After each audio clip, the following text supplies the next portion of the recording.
నాగనాథ్ గారు, తులారాశి వారిపై రాహుకేతుల ప్రభావం ఎలా ఉందంటారు? మరి వాళ్ళకి అనుకూలంగా ఉందా? ప్రతికూలంగా ఉందా అంటే ఏం చెప్తారు?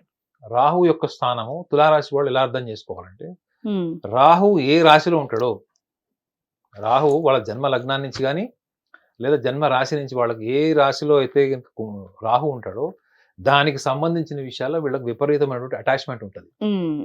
హ్మ్. హ్మ్. అటాచ్‌మెంట్ ఉంటుంది. దానికి సంబంధించినటువంటి సర్వ ప్రయత్నాలు చేస్తారు. కొంతమంది ప్రయత్నాలు కూడా చేయరు. కానీ ప్రయత్నం చేసి సాధించిన వాడికి అసంతృప్తే ఉంటది. హ్మ్. హ్మ్. ప్రయత్నం చేయని వాడికి ఎట్లనో అసంతృప్తే ఉంటది. సో, పంచమ భావం యొక్క ఇంపార్టెన్స్ ఏంటి? ద్వాదశ భావాల్లో పంచమ భావం యొక్క ఇంపార్టెన్స్ ఏంటంటే, హ్మ్. పంచమ భావము అంటే ప్రపంచంలో మీకు దక్కేటువంటి ప్రేమ. హ్మ్. ఏనండి?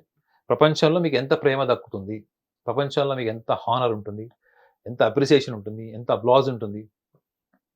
సో, ఈ పంచమ భావంలో ముఖ్యంగా పుత్రపుత్రికా స్థానాన్ని కూడా చెప్తారు. ఓకే. అంటే జన్మరాశి నుంచి పుత్రపుత్రికా స్థానాన్ని కూడా చెప్తారు. హ్మ్. సో, ఇది చాలా ఇంపార్టెంట్ యాస్పెక్ట్ ఫర్ వుమెన్. ఈ పంచమ భావం పుత్రపుత్రికా స్థానం ఒకటి. రెండోది ప్రపంచంలో మాకు గుర్తింపు ఏంటి? తులారాశి వాళ్ళకి ఏమి లేకపోయినా గాని ఒక ఏంటిది? అప్రిసియేషన్. ఇది ఎప్పుడు ఓకే. చేస్తారు మేడం? మీరు పెర్ఫార్మన్స్ బాగా చేశారన్నప్పుడే కదా చప్పట్లు అవును. కొట్టేది. అవును. ఇదే వాళ్ళ జీవితంలో వాళ్ళు కోరుకునేది. సో, వీళ్ళకి పంచమ భావంలో ఉన్నటువంటి ముఖ్యంగా స్త్రీలకు కూడా సంబంధించింది. హ్మ్. ఎంతో కాలంగా పిల్లలు లేరు. పిల్లలు పుట్టట్లేదు. లేదా పుట్టిన పిల్లలకి కారణాల వల్ల చనిపోతున్నారు. హ్మ్. అంటే మీకు అటాచ్‌మెంట్ దేనితో ఉంది?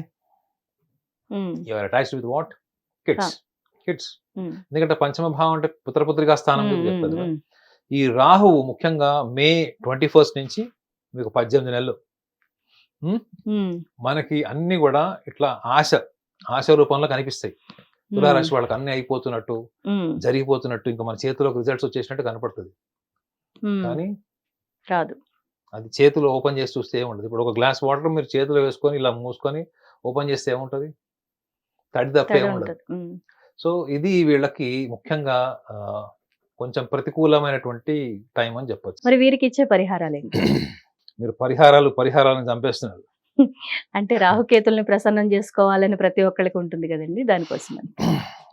ముఖ్యంగా తులారాశి వాళ్ళకి సహజ సిద్ధమైన ఒక స్వభావం ఉంటది. ఏంటంటే హ్మ్.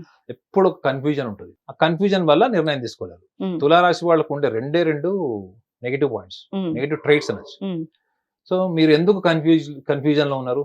బికాజ్ యూ హ్మ్. Always think that the world will mistake you. మిమ్మల్ని ప్రపంచమంతా నువ్వు ఈ తప్పు అపార్థం చేశావు. నువ్వు ఈ చేసుకుంటుందన్నారు. పెర్ఫార్మన్స్ వాళ్ళు ఏదైనా పని చేసేటప్పుడు భయంతో చేస్తారు. ఏంది?